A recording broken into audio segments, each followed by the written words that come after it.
e serviram com a Adriana. E que o Senhor nos dê ainda o privilégio de vislumbrarmos os frutos e a bênção do Senhor transbordando da vida da Adriana no meio de nós. Oramos assim, Pai, descansando a vida aos Teus cuidados, clamando que Tu abrevies a nossa noite, tragas de volta o nosso riso e tragas de volta a nossa alegria de viver na Tua presença e para a Tua glória. Pedimos-te assim em nome de Jesus. Amém.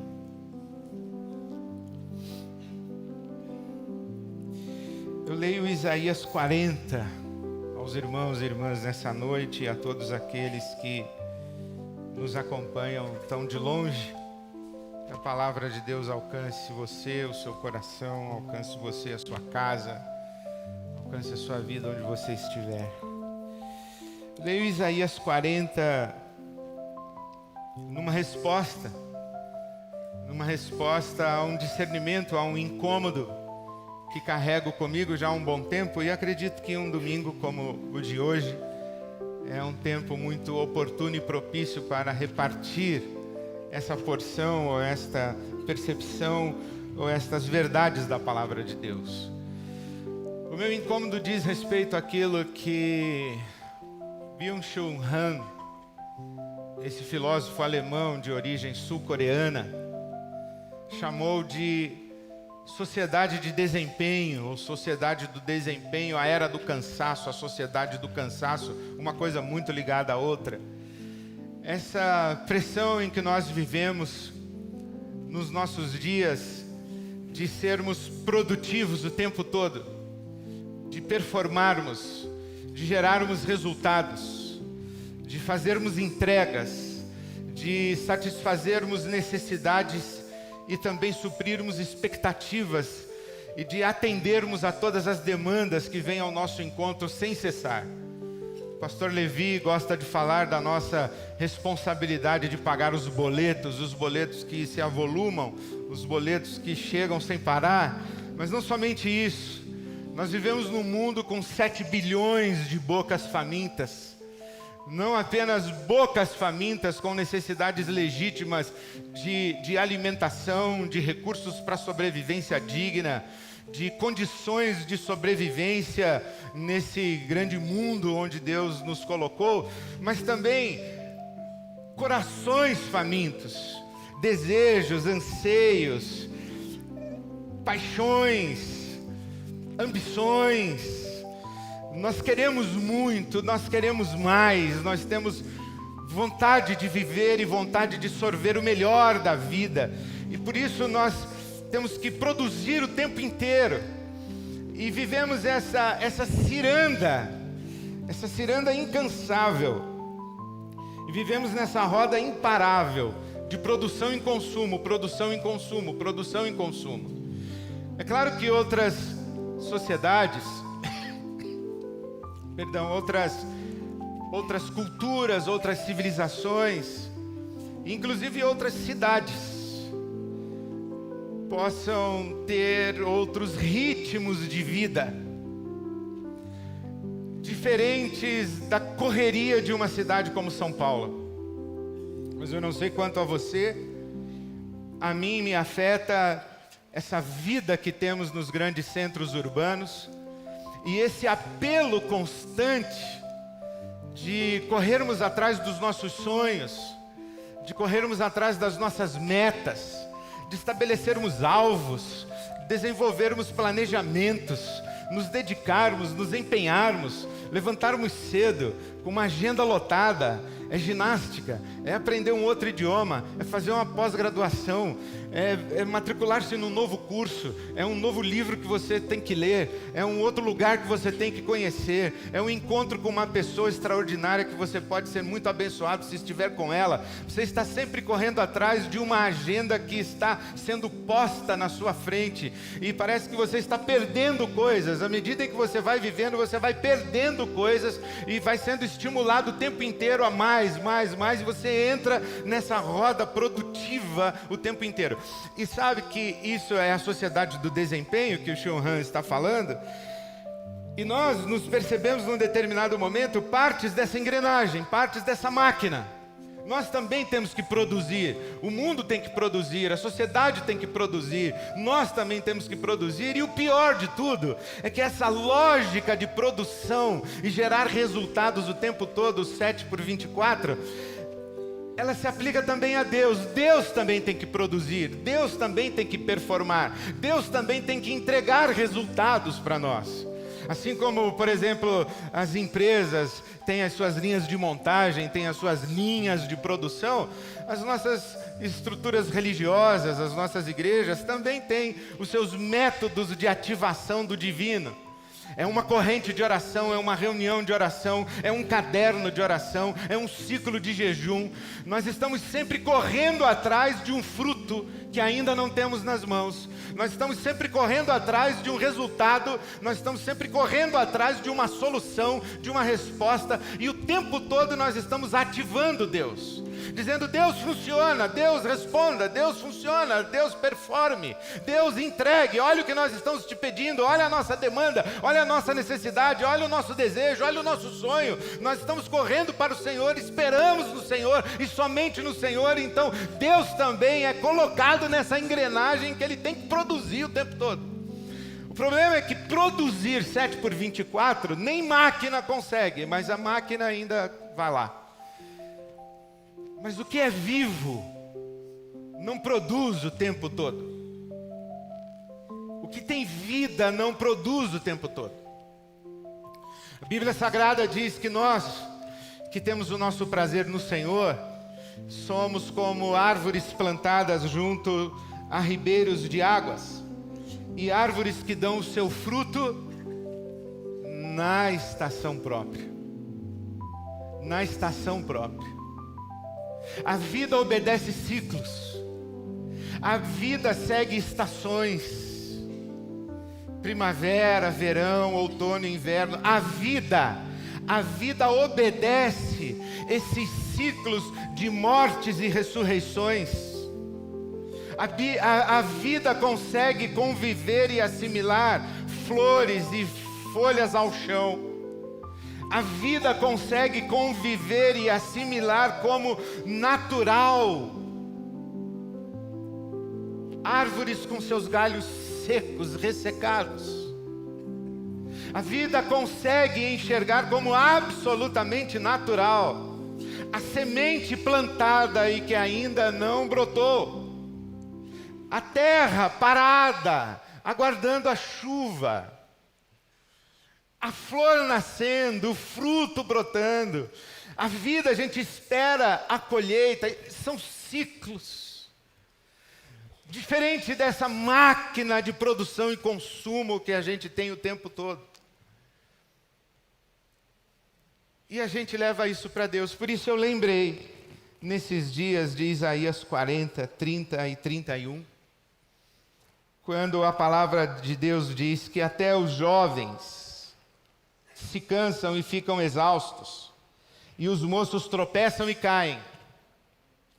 Mas aqueles que esperam no Senhor renovam as suas forças, voam alto como águias, correm e não ficam cansados, andam e não se cansam. Os que esperam no Senhor renovam as suas forças. Renovam as suas forças porque perderam as forças, porque ficaram sem forças. Ficaram enfraquecidos, ficaram vulneráveis. Perderam a condição de ação, perderam a condição de resistência, perderam a condição de caminhada, então precisam de forças renovadas no Senhor. Estão em período de estio, estão em período de caminhada lenta, estão em tempo de espera no Senhor. Estão muitas vezes em noites de lágrimas. E quando a gente entra nesses períodos na vida, períodos em que somos obrigados a reconhecer a nossa fragilidade, a nossa finitude, a nossa fraqueza, a nossa dificuldade inclusive para orar, a nossa falta de forças para clamar, o nosso desencanto, o nosso abatimento, chega alguém e tenta nos animar. Chega alguém e olha para nós e diz assim: você não pode ficar assim, você tem que reagir, você tem que ter fé, você tem que confiar, você tem que buscar a Deus, você tem que clamar, você tem que insistir, você não pode desistir, você tem que perseverar, você tem que ser resiliente.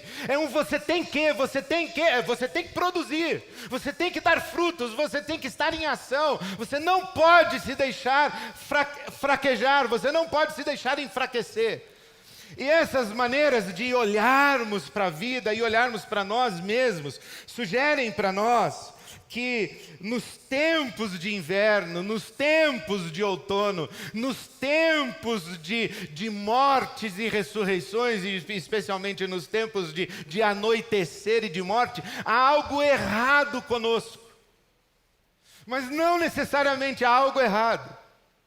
Não necessariamente há algo errado em estar cansado e cansada. Não necessariamente há algo errado em estar abatido, triste. Não necessariamente há algo errado em estar a chorar. Às vezes, inclusive, o errado é não estar a chorar quando se deveria estar chorando. Errado é quando você tem motivo para se alegrar e celebrar e você chora. Ou quando você tem motivo para chorar e lamentar e você celebra. Então tem um descompasso psicoemocional, a sua interioridade está mexida, ela está desarranjada. Você não está reagindo à vida como merece a vida receber a sua reação. Eu gosto sempre de lembrar que Jesus, minutos, segundos antes de ressuscitar Lázaro, ele está chorando. Porque Lázaro está morto, então enquanto Lázaro está morto, a gente chora. E quando Lázaro ressuscita, a gente celebra. Não há nada de errado em a gente se reconhecer fraco. E por isso, eu lembrei desse texto. E lembrei desse texto porque ele me levou para a minha juventude. Quase a minha adolescência, quando eu ouvi um pregador ensinar sobre a águia. E que bom seria se a gente ficasse na adolescência e na juventude para sempre. A gente cresce, estuda e perde alguns encantos. Mas eu ouvi essa história da águia. Por exemplo, que a águia ela tem visão periférica, ampla. A águia ela consegue enxergar o que está acontecendo à esquerda, à direita, acima e abaixo, e consegue ainda focar a sua presa. A águia é predadora, então ela consegue enxergar tudo em volta, acima e abaixo. Nós não, nós enxergamos aqui à direita e não sabemos o que está acontecendo à esquerda. A águia não, a águia enxerga tudo. A águia, por exemplo, não voa em bando. Ela voa sozinha. A águia não faz um voo mais baixo do que o último voo que fez.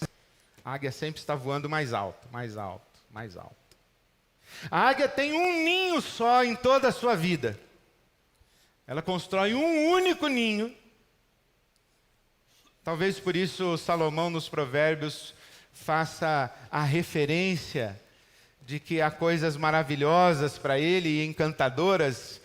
E ele está falando de comparações, ele está falando do caminho de um homem com uma mulher comparado ao caminho da águia no céu.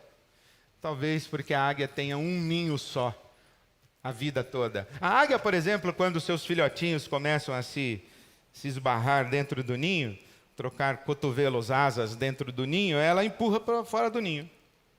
Lá do alto do penhasco, e quem olha de fora, quem observa, vê aqueles bichinhos pequenininhos se debatendo em queda livre, vão bater em algum bico de rocha do penhasco ou vão se esparramar lá embaixo no abismo, mas eles começam a se debater e daqui a pouco estão batendo asa e daqui a pouco estão voando, porque são filhotinhos de águia, então voam. E a águia sabe que eles são filhotinhos de águia, então empurra para que voem e não fiquem ali no ninho para sempre. Isso tudo eu ouvi na minha adolescência. E nesses dias eu me lembrei de mais uma coisa que eu ouvi sobre a águia. É que a águia, quando chega um determinado momento da sua vida, ela busca o penhasco mais alto. E ela arranca as suas penas, ela arranca as suas garras, e ela raspa o seu bico na rocha e fica completamente vulnerável. Ela não pode voar, ela não tem garras e presas, e ela não tem o bico. Ela está completamente vulnerável. E ela espera que surjam novas penas, novas garras, um novo bico, e ela renasce e ressuscita praticamente, renovada. Depois você aprende que não é bem assim, isso está mais para filme da Disney. Mas é verdade sim que a águia, ao longo da sua vida, ela sofre a perda de toda a sua penugem várias vezes, vários ciclos. Ela tem as suas presas e garras substituídas várias vezes, inclusive o seu bico, ele vai envelhecendo, ele vai perdendo a sua condição, e a águia às vezes, inclusive, sim, raspa o bico para que ele renasça, novo, completamente novo e com novo vigor. Não é assim tão bonito como a águia vai lá no alto do penhasco e fica vulnerável, aguardando, mas sim é verdade que a águia passa por ciclos de mortes e ressurreições. E nós podemos aprender isso aqui: os que esperam no Senhor renovam as suas forças como as águias. Os que esperam no Senhor renovam as suas forças como as águias. Esperar tem duas conotações. Esperar tem a ver com sofrer o tempo. Eu espero chegar a pessoa que eu amo, ela vai chegar no fim da semana, então eu espero. Estou esperando acontecer, eu espero para colher o fruto. Eu tenho que esperar, amadurecer e chegar o tempo da colheita. É sofrer o tempo. Os que esperam. E enquanto nós esperamos, e já aprendemos isso, esperamos não do verbo aguardar passivamente, ou da expressão aguardar passivamente, mas esperar com esperançar. Esperar com a certeza de que aquilo que é esperado realmente acontecerá, e porque acontecerá, enquanto esperamos, nos preparamos para o dia em que vai acontecer, de modo que quando acontecer estejamos prontos para o acontecido. Esperar tem a ver com aguardar, sofrer o tempo. Mas esperar no Senhor tem a ver também com confiar.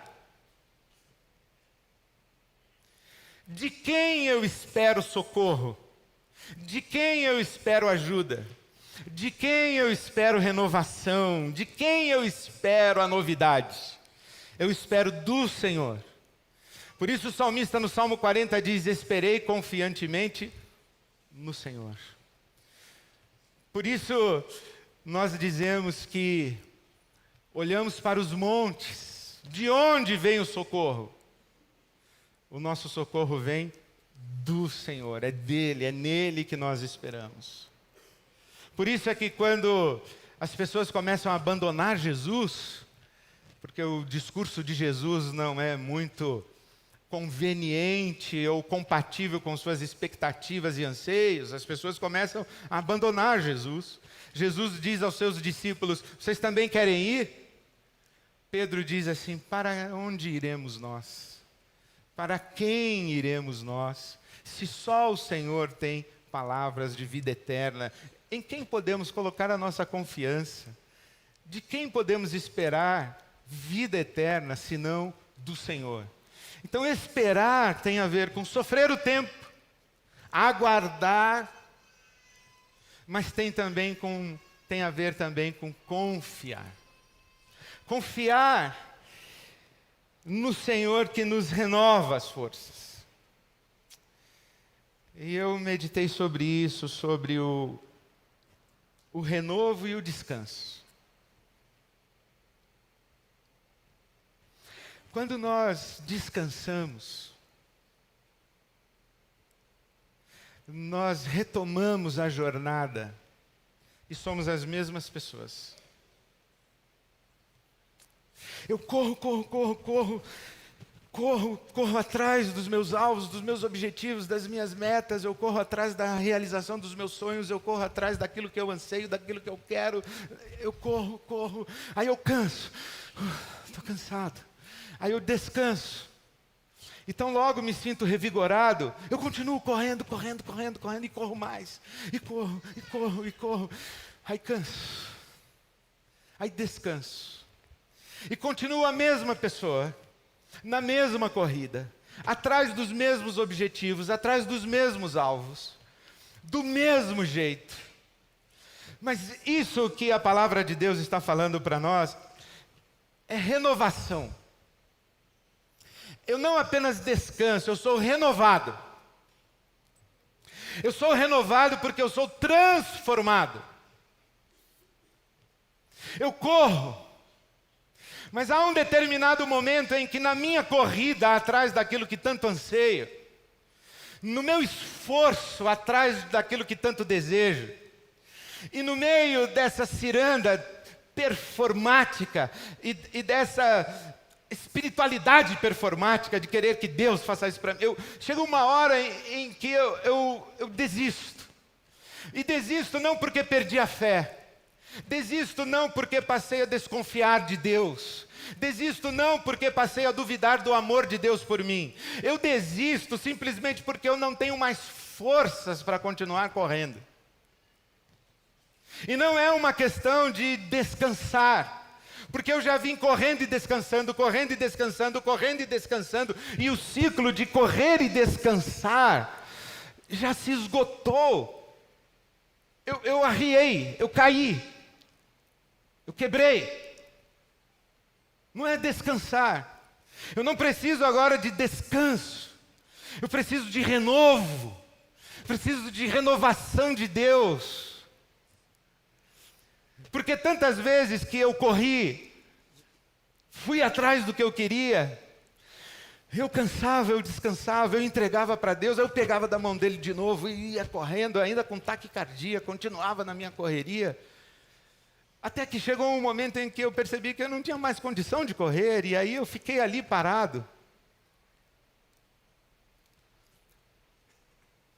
E Deus disse, tudo bem, fica aqui. Não tenha pressa de voltar para a sua corrida. Tudo bem, fica aqui. Mas quem vai fazer aquilo que eu tenho que fazer amanhã? Eu faço. Quem vai cuidar daquilo que eu tenho que cuidar amanhã? Eu cuido. Aliás, eu estou cuidando o tempo inteiro, e você correndo feito um louco. Fica aqui. Deixa eu te renovar. Por isso que o apóstolo Paulo diz assim, que nós não devemos tomar a forma do mundo. Não devemos permitir que o espírito da época, o espírito do mundo, diga e determine a maneira como nós vivemos e como nós sentimos, como nós pensamos, como nós nos comportamos, como nós administramos a nossa agenda, como nós administramos as nossas relações. Não, nós não podemos tomar a forma do mundo, mas devemos nos deixar transformar pela renovação do nosso entendimento para experimentarmos a boa, perfeita e agradável vontade de Deus. A experiência da boa, perfeita e agradável vontade de Deus é no dia seguinte de uma renovação, de uma transformação. Quando nas pausas, nos silêncios, nesses períodos de nos abandonarmos aos cuidados de Deus, a Bíblia chama isso, sabe do quê? Shabat. Sábado. O que é o sábado? É pausa. É parar de trabalhar. Parar de trabalhar não é não ir na firma. Parar de trabalhar é parar de trabalhar. Parar de tomar providências. Parar de desenvolver processos e projetos para solucionar as suas questões. Parar. Por exemplo, no Shabat, Os rabinos discutem o que é parar de trabalhar. No Shabat, por exemplo, os rabinos dizem: se a sua casa pegar fogo no sábado, deixe queimar. Não tente apagar o incêndio. Deixe a sua casa queimar. É Shabat. E por que isso deve acontecer? Porque Deus nos ensinou o Shabat. Justamente para nos mostrar isso, que as situações na vida, as circunstâncias da nossa vida, para as quais nós não temos solução, nem se o dia tivesse 48 horas, e nem se tomássemos uma vitamina super mega blaster que nos desse um vigor de 48 horas, ou 72 horas, ou uma semana de correria e diligência e de trabalho, nós não conseguiríamos resolver, porque há dimensões da existência e questões da vida que estão absolutamente nas mãos de Deus. E o Shabat é para nos ensinar isso. A gente fica sem fazer nada, e no dia seguinte, quando a gente acorda, o sol está lá, a misericórdia do Senhor se renovou, e o Deus que cuida de flores e passarinhos está cuidando de nós, e nós estamos renovados, porque enquanto nós paramos, enquanto fizemos a pausa, enquanto fizemos o silêncio, nós ouvimos uma voz de Deus que na correria nós não somos capazes de ouvir. Nós nos enxergamos de um jeito que não éramos capazes de nos perceber. E em vez de voltarmos esbaforidos para correr aquela mesma trilha, enquanto estávamos parados ali no colo de Deus, o Espírito Santo falou: tem certeza que você vai voltar para a mesma estrada? Tem certeza que você vai voltar com essas mesmas companhias? Tem certeza que você vai voltar na mesma direção? Não é hora de você parar e olhar e se olhar? E quando a gente experimenta isso, esse renovo de Deus, a gente é transformado, a gente percebe que o velho já não nos veste mais. A gente tem experiências na presença de Deus, porque a gente parou. A gente entendeu que tudo bem parar. A gente parou. Aí a gente recebeu novas revelações do Espírito de Deus, e quando a gente volta para aquela estrada que antes era uma zona de conforto, agora já não combina mais com a gente. Aquelas pessoas que eram do nosso hábito de convivência, elas já nos incomodam na relação. Por quê? Porque nós somos transformados, nós somos renovados. Nós somos feitos novos. E para isso, preciso fé. Há muita gente que acha que a gente precisa de fé para fazer acontecer. A fé move a mão de Deus, não é isso que você aprendeu? A fé move a mão de Deus. Deus não é o seu robô. Deus não é o seu fantoche para que com a sua fé você mova a mão de Deus. Que isso? É preciso muita fé para descansar e dizer assim: Senhor, estou aqui aguardando no Senhor, esperando. E o que você está fazendo, Ed, enquanto está esperando? Nada. Porque se eu estivesse fazendo, eu não estava aqui aguardando, esperando no Senhor. Eu estava fazendo. Eu estou fazendo nada. Eu estou confiando que enquanto estou aqui, o Senhor está cuidando de mim e provendo para o meu bem. Eu estou confiando que Deus é bom e continua sendo bom.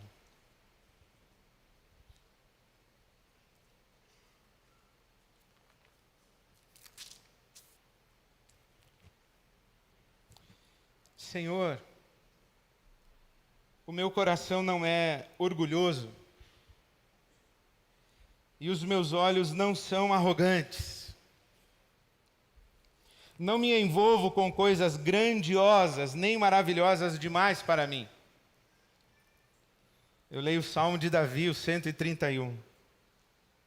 De fato, acalmei acalmei e tranquilizei a minha alma. E eu sou como uma criança recém-amamentada por sua mãe. Eu sou como essa criança, no teu colo, como no colo de uma mãe. Que delícia é a gente poder descansar assim, no colo de Deus, e ouvir de Deus: tudo bem, fica aqui, eu vou cuidar de você, eu vou renovar você, eu vou sustentar você. Logo vai amanhecer e você volta a brincar, mas por enquanto, fica aqui. Eu convido você a fazer isso, se é o seu caso. E dizer a você que você não precisa ter medo de fazer isso. Será que as coisas vão desandar se eu deixar aos cuidados de Deus? Oi? Você está com medo que você deixando aos cuidados de Deus, a sua vida saia dos trilhos? Não tenha medo. Descanse a sua vida aos cuidados do Senhor. Não se assuste quando você estiver no inverno. É ciclo da vida. Não se assuste quando as folhas estiverem ao chão. É ciclo da vida. Não se assuste com a terra seca e aquele vapor que deixa tudo nebuloso com o sol. E você olhando aquele horizonte, tudo seco. Não se assuste. É ciclo da vida. Descanse a sua vida nas mãos do Senhor. Porque o Senhor nosso Deus, Ele não cansa. Nunca fica cansado. E o Senhor nosso Deus nunca, jamais desiste de nenhum de nós. Eu convido você a ter essa experiência de descansar no cuidado do nosso Pai. Do nosso Pai que sabe nos cuidar como uma mãe. Amém.